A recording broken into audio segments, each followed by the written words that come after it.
आप लोगों के पास बहुत से मैसेजेस आते होंगे सुबह।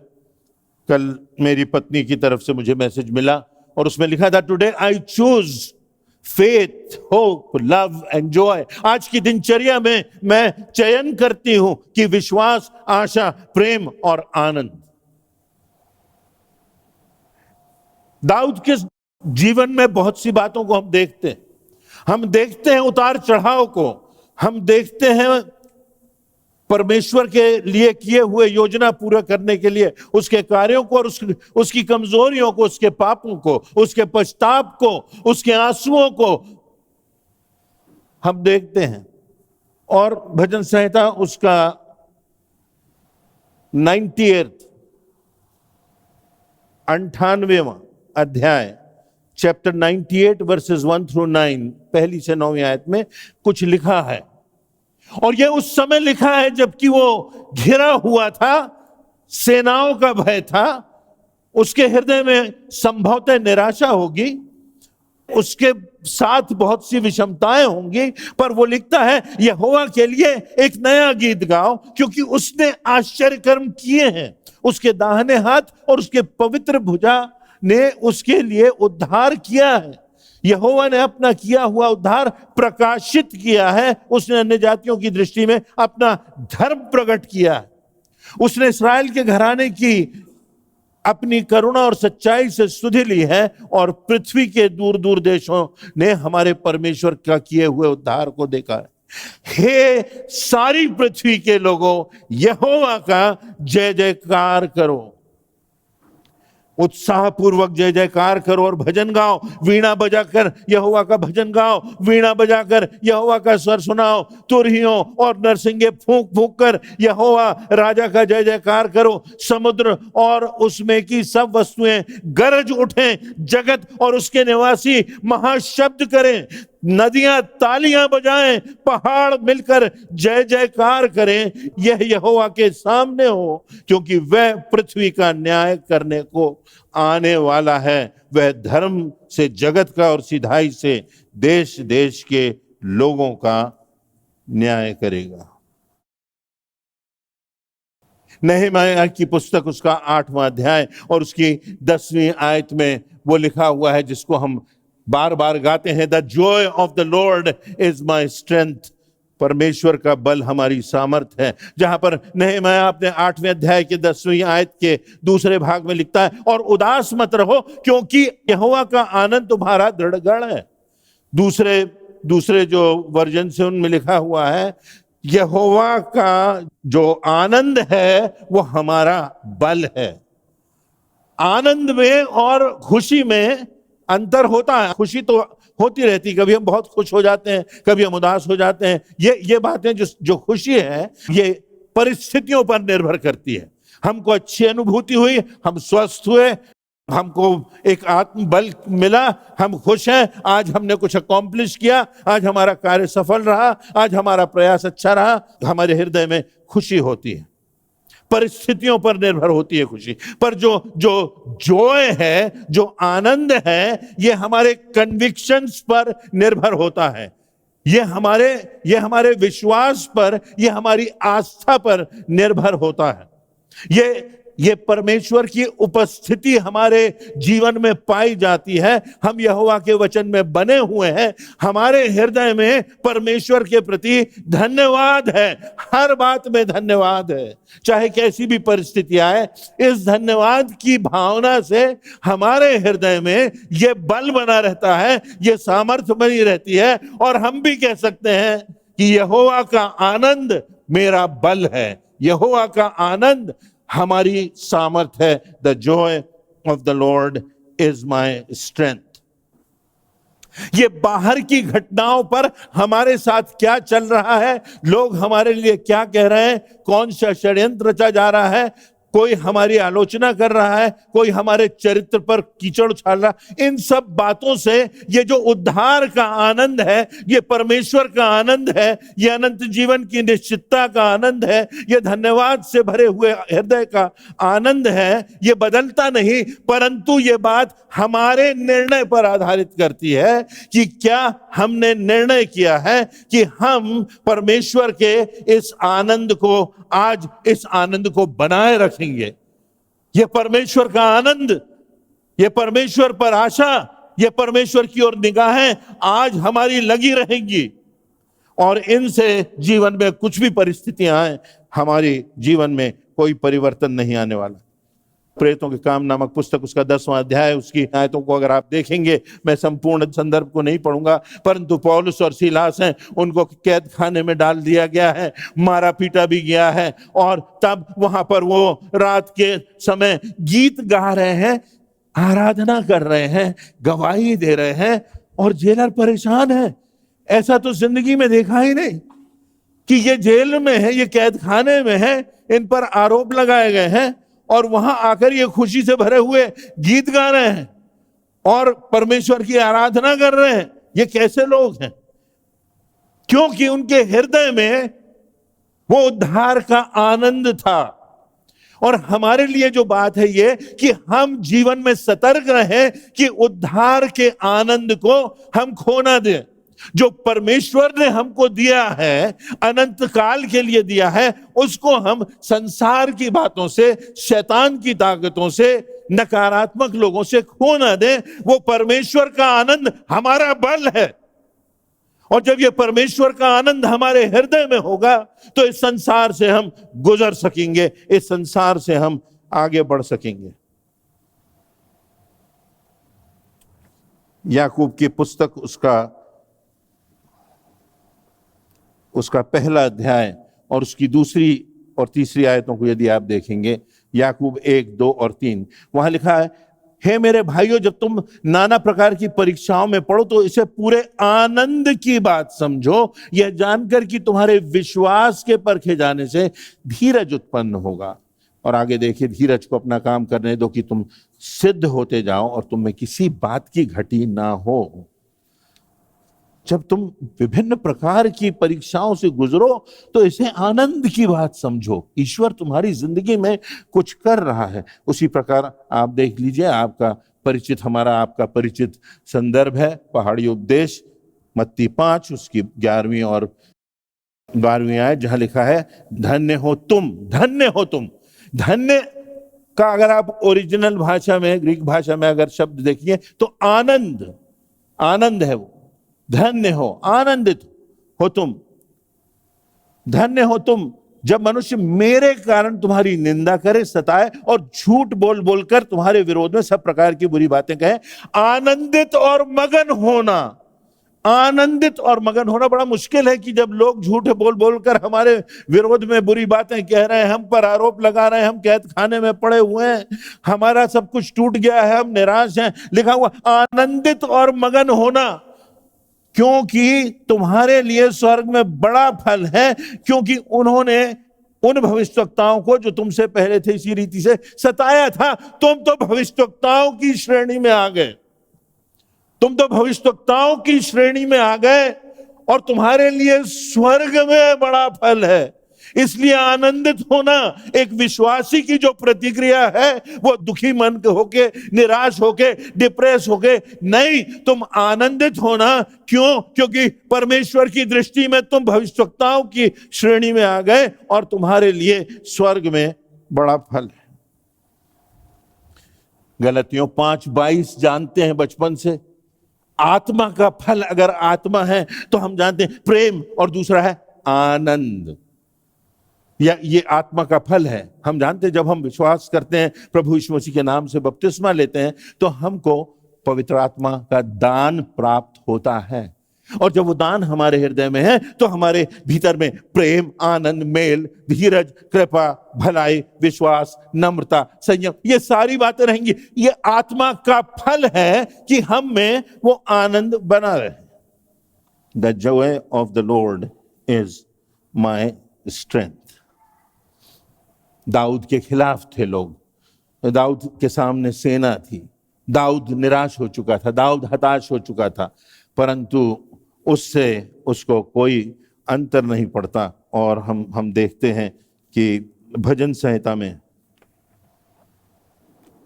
उसके 16वें अध्याय की 10वीं आयत में कहता है, तू मुझे जीवन का रास्ता दिखाएगा, तेरे निकट आनंद की भरपूरी है, तेरे दाहिने हाथ में सुख सर्वदा बना रहता है।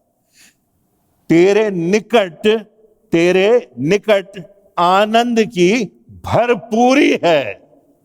तेरे निकट आनंद है, ऐसा नहीं, तेरे निकट आनंद की भरपूरी है। वो निकटता में यदि हम बने हुए हैं तो हमको उस आनंद की प्राप्ति होगी जो परमेश्वर हमको देता है, और वही आनंद हमारी सामर्थ है। आपने कई बार देखा होगा जब हमारे यहाँ फ्यूनरल होता है और ऐसे लोग जो प्रभु यीशु मसीह पर विश्वास नहीं करते वो आते तो कहते आप लोग इतनी शांति से अंतिम क्रिया संपन्न करते हो, यहाँ तो गीत गाए जाते हैं, यहाँ धन्यवाद दिया जाता है, ये कैसे, क्या बात है। और तब वहां प्रभु यीशु मसीह की गवाही होती है। तो कुछ बातें जब हम यहां से जाते हैं हम याद रखें जिससे ये आनंद हमारे हृदय में बना रहे। कुछ बातों को, कुछ प्रतिज्ञाओं को हम स्मरण रखें जो परमेश्वर ने मुझसे और आपसे की हैं। हम विश्वासी लोग हैं, हम उसके लोग हैं। कुछ बातों को हम देखें वचन से जिससे कि हमारा ये आनंद बना हुआ है। और किसी कारण अगर आज हम निराश हैं, आज हम हताश हैं, आज हम परेशान हैं, आज हम तनाव में हैं, तो मेरी प्रार्थना है कि परमेश्वर अपनी सामर्थ्य से ये सब बातों को हमको से दूर करेगा और उसके चरणों में हम ये सारी बातें छोड़ करके आनंद से भर करके जाएंगे। तो हमारा आनंद, हमारा परमेश्वर ने जो आनंद दिया है हमको, वो हमारा बल है। परमेश्वर का आनंद हमारा बल है। The joy of the Lord is my strength. क्यों बल है? क्योंकि हमारा पिता, हमारा परमेश्वर आज भी सिंहासन पर विराजमान है और सारी बातों का नियंत्रण परमेश्वर के हाथ में। भजन संहिता 103 19वीं आयत, यहोवा ने तो अपना सिंहासन स्वर्ग में स्थिर किया है। स्थिर है उसका सिंहासन, कोई ताकत उसके सिंहासन को हिला नहीं सकती। यहोवा ने अपना सिंहासन स्वर्ग में स्थिर किया है और उसका राज्य पूरी सृष्टि पर है। उसका राज्य ऐसा नहीं लिखा कि कुछ देशों पर है, उसका राज्य इस्राएल पर है, उसका राज्य किसी विशिष्ट देश, उसका राज्य सब देशों पर है ऐसा भी नहीं लिखा, उसका राज्य पूरी सृष्टि पर है और वो सिंहासन पर विराजमान है। उसके हाथों में सब बातों का नियंत्रण है। जब हमारा पिता, हमारा मालिक, हमको उद्धार देने वाला, जिसकी हम संतान हैं, स्वर्ग और पृथ्वी का अधिकार उसको दिया गया। प्रकाशित वाक्य उसका पहला अध्याय उसकी 17वीं और 18वीं आयतों के कुछ भाग में लिखा है, मत डर। अरे जहां विश्वास होगा वहां भय नहीं होगा। मैं प्रथम और अंतिम और जीवता हूं। मैं मर गया था और अब देख मैं युगानुयुग जीता हूं, और मृत्यु और जीवन और अधोलोक की कुंजियां मेरे ही पास हैं। तो हम इस बात को स्मरण रखें कि सिंहासन पर हमारा पिता विराजमान है। अगर वो हमारा पिता है, यदि हमने उद्धार का स्वाद चखा। दूसरी बात, हमारी जिंदगी की हर परिस्थिति का स्रोत, जो सोर्स है, वो हमारा पिता है। चाहे शांति का, चाहे आनंद का, चाहे चंगाई का, चाहे हमारे जीवन जो हम जी रहे हैं, उसका जो स्रोत है वो परमेश्वर है। उसके हाथ में सब बातों का नियंत्रण है। प्रभु यीशु मसीह कहते हैं यूहन्ना 14 उसकी 27वीं आयत में, मैं तुम्हें शांति दिए जाता हूं, अपनी शांति तुम्हें देता हूं, जैसे संसार देता है मैं तुम्हें नहीं देता। जैसा संसार देता है वैसी शांति नहीं देता मैं तुम्हें अपनी शांति, वो ईश्वरीय शांति, वो डिवाइन पीस वो हमको देता है, जिसके लिए आगे पौलुस फिलिपियों में लिखता है कि उसको एहसास किया जा सकता, उसको शब्दों में व्यक्त नहीं किया जा सकता। बहुत सी बातें शब्दों में व्यक्त नहीं की जा सकती, शब्द हैं ही नहीं उस लायक। शब्द छोटे हो गए। स्वर्ग का वर्णन है जो परमेश्वर ने हमारे लिए रखा है, उसका विवरण ही नहीं कर सकते। That is beyond words. वो हम उसको समझाना प्रारंभ ही नहीं कर सकते। ऐसी ऐसी बातें जो मनुष्य के चित्त में नहीं चढ़ी, वो परमेश्वर ने अपने लोगों के लिए रखी। भजन संहिता 107 उसकी 20वीं आयत, वह अपने वचन के द्वारा उनको चंगा करता है और जिस गड्ढे में वे पड़े हैं उससे निकालता है। ऐसा नहीं है कि विश्वासी लोग गड्ढे में नहीं जाते। ऐसा नहीं है कि यूसुफ को गड्ढे में नहीं जाना पड़ता। ऐसा नहीं पौलुस को कैद में नहीं जाना पड़ता। ऐसा नहीं है पौलुस को वो कोड़े और वो मार और वो पथरवा वो सहना ना पड़े, परंतु लिखा वह अपने वचन के द्वारा उनको चंगा करता है और जिस गड्ढे में वो पड़े हैं उसमें से उन्हें निकालता। और भजन संहिता 34:7 हम सब जानते हैं, यहोवा के डरवैयों के चारों ओर उसका दूत छावनी किए हुए उनको बचाता है। ये हमारी ये प्रतिज्ञाएं हैं, ये यहोवा की उपस्थिति है। क्या हम परमेश्वर के निकट हैं? क्या हम यीशु मसीह के रास्ते पर चल रहे हैं? तीसरी बात, परमेश्वर का ध्यान अपने लोगों पर लगा रहता है। कितनी बड़ी बात है। तुम चिंता मत करो, तुम परेशान मत हो, मेरा ध्यान लगा हुआ है। कोई कह दे कि पुलिस प्रोटेक्शन मिला है, चारों तरफ से पुलिस आपकी रक्षा कर रही है, उसका ध्यान अपने लोगों पर लिखा। पहला पतरस 3:12, प्रभु की आंखें धर्मियों पर लगी रहती हैं और उसके कान उनकी विनती की ओर लगे रहते हैं, परंतु प्रभु बुराई करने वालों से विमुख रहता है। और बहुत से संदर्भ हैं, बहुत से संदर्भ। यशायाह नबी की पुस्तक में तो बहुत से संदर्भ हैं, मैं केवल एक ही पढ़ूंगा, यशायाह 3:1-2। हे इस्राएल, तेरा रचने वाला, तुझे जिंदगी देने वाला और तेरा सृजनहार जिसने तुझे मां के गर्भ में रखा, यूं कहता है, मत डर, क्योंकि मैंने तुझे छुड़ा लिया है। हमारा उद्धार हुआ, हमारे पापों से उसने छुड़ा लिया है। मैंने तुझे नाम लेकर के बुलाया है, हमारा नाम वो जानता है, हमारा चित्र उसकी हथेली में खुदा हुआ है, हमारी शहरपनाह उसकी नजर में रहती है। तू मेरा ही है, यू बिलोंग टू मी, तू मेरा है, तू मेरा है। तू जल में होकर जाए, मैं तेरे संग रहूंगा, और जब तू नदियों में होकर जाए तब वे तुझे डुबा ना सकेंगी। जब तू आग में चले तो तुझे आंच ना लगेगी, और उसकी लौ तुझे जला ना सकेगी। कितनी बार हमको लगता है कि हम डूब ना जाएं, हम जल ना जाएं, हम बर्बाद ना हो जाएं। ये परमेश्वर का वचन है, और यही वचन हमसे कहता है कि आनंदित रहो। The joy of the Lord is my strength. परमेश्वर का आनंद हमारा बल है। हमारे साथ त्रासदी ये हो जाती है कि हम उस आनंद को खो देते हैं। कभी वो आनंद हमारी जिंदगियों से चला जाता है, परिस्थितियों को देखते हैं, कठिनाइयों को देखते हैं, तो वो आनंद नहीं रह जाता। हमको अब मानव है, होता है ये, पर सुने कि परमेश्वर का आनंद हमारा बल है। हम उस आनंद को ना खोएं, उस उद्धार के आनंद को तो ना खोएं। और एक और बात कहूंगा, फिर समाप्त करूंगा। हमें अपना ध्यान, ताकि हमारा यह आनंद बना रहे, ताकि हमारा ये बल बना रहे, क्योंकि यही हमारी शक्ति है, ये प्रार्थना, उसकी निकटता में चलना, धन्यवाद देना हर बात में, ये हम उसके निकटता में चल रहे हैं, हम उसका हाथ थामे हैं, हम उससे प्रार्थना कर रहे हैं, हम उसे धन्यवाद दे रहे हैं, प्रभु हम तेरा हाथ नहीं छोड़ेंगे, वो हमारे जीवनों में है। तो फिर हमको विपत्तियों से, परेशानियों से, समस्याओं से, कठिनाइयों से, और हमारे जीवन में आती हैं,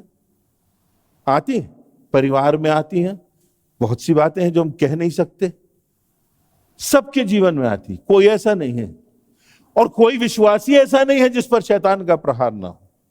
परंतु आवश्यकता इस बात की है कि हमें इन परिस्थितियों से परे परमेश्वर की ओर अपना ध्यान लगाना। नहम्याह उसके 8वें अध्याय की 10वीं। आज का दिन हमारे प्रभु के लिए पवित्र है और उदास मत रहो, क्योंकि प्रभु यहोवा का आनंद तुम्हारा दृढ़ गढ़ है। तो तब दाऊद भी गाता है, कहता है कि भजन संहिता की 118वां अध्याय और 24वीं आयत, भजन संहिता 118 आयत 24, आज का दिन यहोवा ने बनाया है, हम इसमें मगन और आनंदित हों।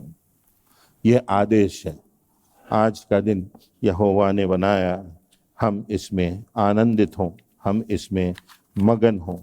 तो खुश रहना, आनंदित रहना, हमारा बल बनाए रखना, यह हमारा निर्णय है, हर दिन का हमारा निर्णय। आज मैं खुश रहूंगा, आज मैं आनंदित रहूंगा, मुझे तो उद्धार मिल गया है, मृत्यु तो औपचारिकता है, मुझे मृत्यु का भी भय नहीं, मैं तो आनंदित रहूंगा। और वो आनंद हमारा बल है, फिर किसी की कोई ताकत कहीं नहीं, वो बल हमको नहीं खोना है यदि हम उसके लोग हैं। आप लोगों ने कोरी टेन बूम का नाम सुना होगा, मैं बहुत ज्यादा नहीं बोलूंगा, उनके लिए किताबें लिखी गई हैं। बहुत विश्वासी परिपक्व महिला रहे, प्रभु यीशु मसीह का अनुगमन करती रहे, बहुत पीड़ाएं सही। उनको जर्मनी में नाज़ी के कैंप्स में उनको अरेस्ट कर लिया गया, उनको बंद कर दिया गया और उनके साथ उनका बहुत अपमान हुआ, उनको निर्वस्त्र कर दिया गया, उनको मारा गया, उनके साथ अत्याचार हुए, उनके साथ बहुत कुछ हुआ। लैट्रिन साफ करना पड़ती थी, हम कल्पना भी नहीं कर सकते, भोजन नहीं मिला, जो अत्याचार हो सकता था, जितना कुचलना चाहा विश्वास। उन्होंने एक पुस्तक लिखी, उसमें उन्होंने लिखा है कि वो सब कुछ मेरा छीन सकते थे, यहां तक कि वो मेरा जीवन ले सकते थे, परंतु कुछ था जो वो मुझसे छीन नहीं सकते थे, वो मेरे उद्धार का आनंद था। जो कोई ताकत, जो कोई हिटलर की सेना, जो कोई नाज़ी के लोग मुझसे छीन नहीं सकते थे, क्योंकि वो मेरे दिल में था। उसका आनंद मेरा बल है, जिसे दुनिया की कोई ताकत, कोई परिस्थिति मिटा नहीं सकती। और हम उस आनंद से, उस बल से भर करके जाएं और जाने कि परमेश्वर यहोवा जीवित है, उसका हाथ प्रबल है और उसकी प्रतिज्ञाएं हमारे लिए खरी हैं।